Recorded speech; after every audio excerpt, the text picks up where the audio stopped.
Sejumlah alat peraga kampanye calon anggota legislatif di Kabupaten Belu, Nusa Tenggara Timur dirusak oleh oknum tidak dikenal.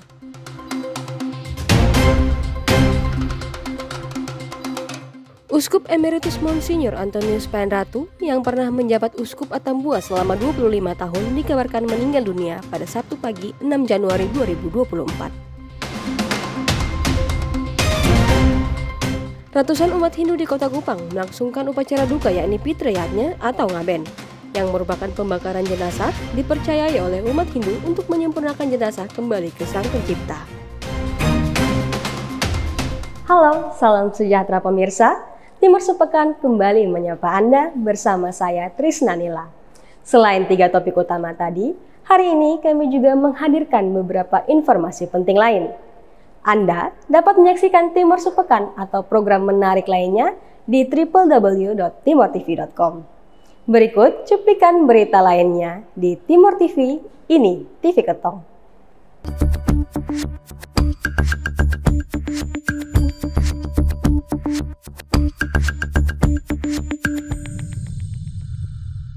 Menjelang pemilihan umum di Kabupaten Belu, sejumlah baliho calon legislatif dari beberapa partai dirusak oknum tidak dikenal.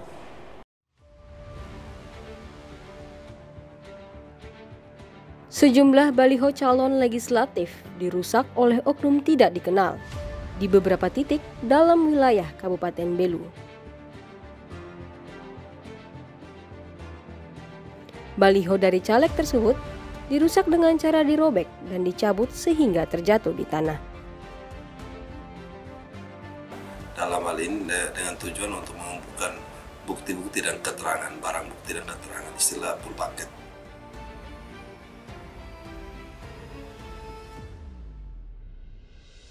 Agus Bau selaku Ketua Bawaslu juga menghimbau kepada masyarakat Kabupaten Belu untuk tetap menjaga situasi di masing-masing wilayah agar tetap kondusif, tetap aman dalam mengikuti seluruh tahapan pemilu 2024.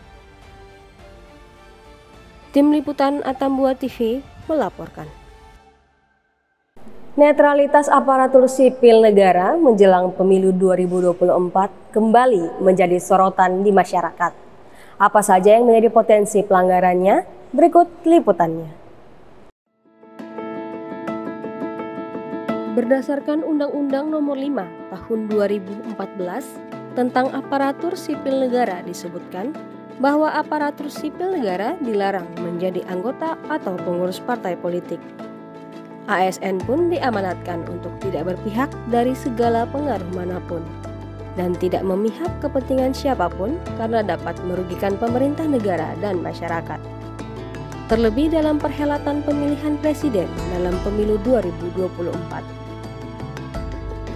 Saya selalu mengingatkan harus netralitas.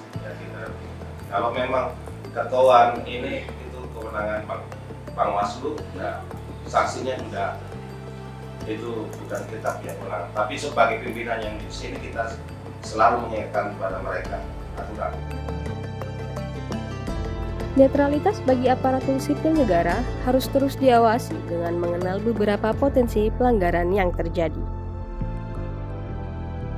Jangankan terhadap aturan-aturan etika saja, mau foto selfie, mau foto itu ada, tidak diperlukan mau serenil, jempol atau apa victory, itu tidak bisa. Yang bisa hanya kritisi dengan semangat.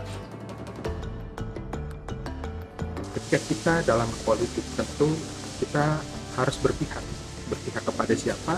Tentu kita harus berpihak kepada nilai-nilai demokrasi dan juga etika dalam berdemokrasi.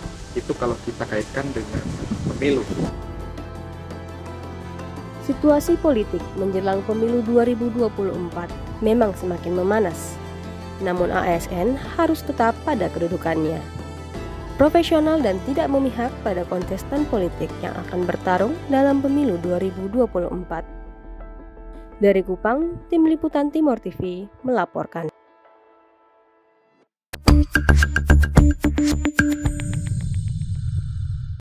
Guna meninjau netralitas aparatur sipil negara sebagai mesin demokrasi, berikut kami sampaikan tanggapan masyarakat mengenai netralitas ASN di Provinsi Nusa Tenggara Timur.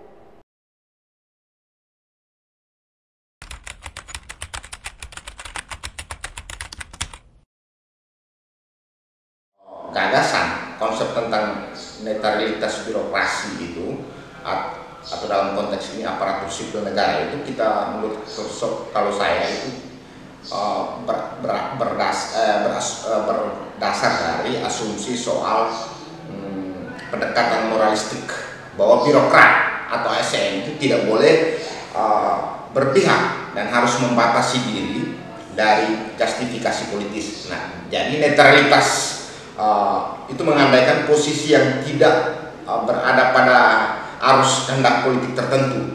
Jadi netral itu diartikan sebagai tindakan objektif yang jernih yang wajib dijalankan oleh birokrat. Agar pemilu kita berjalan dengan baik dan tetap menjalankan demokrasi yang baik, kita harus bisa netral. Siapapun pilihan kita, itu adalah yang terbaik.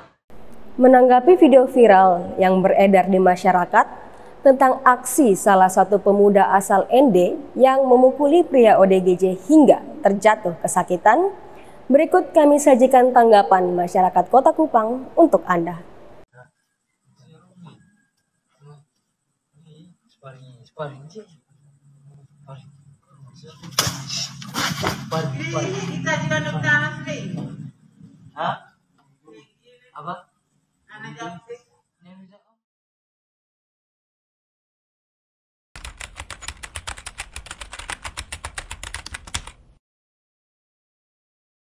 Sekarang kan media sosial sangat berkembang, ya, jadi semua orang bisa mengupload apapun di media sosial.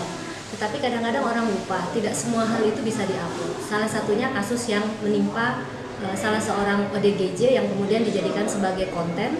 Dia dipukul, kemudian diviralkan oleh salah seorang anak dari NDT. Jadi kalau menurut saya itu tidak etis karena itu dia mengeksploitasi sesuatu yang sebenarnya tidak pantas untuk dipertontonkan. Apa yang dilakukan oleh remaja itu sangat melanggar norma ya, etika juga, karena dia sudah melakukan penganiayaan. Apalagi yang dianiaya ini adalah seorang ODGJ. Jadi menurut saya anak ini memang harus diproses secara hukum. Untuk saya secara pribadi, seharusnya kita sebagai anak-anak muda, generasi-generasi penerus bangsa, seharusnya hal seperti itu tidak kita lakukan. Balita berusia 3 tahun 8 bulan berjuang melawan penyakit katup jantung. Tetap bersama kami.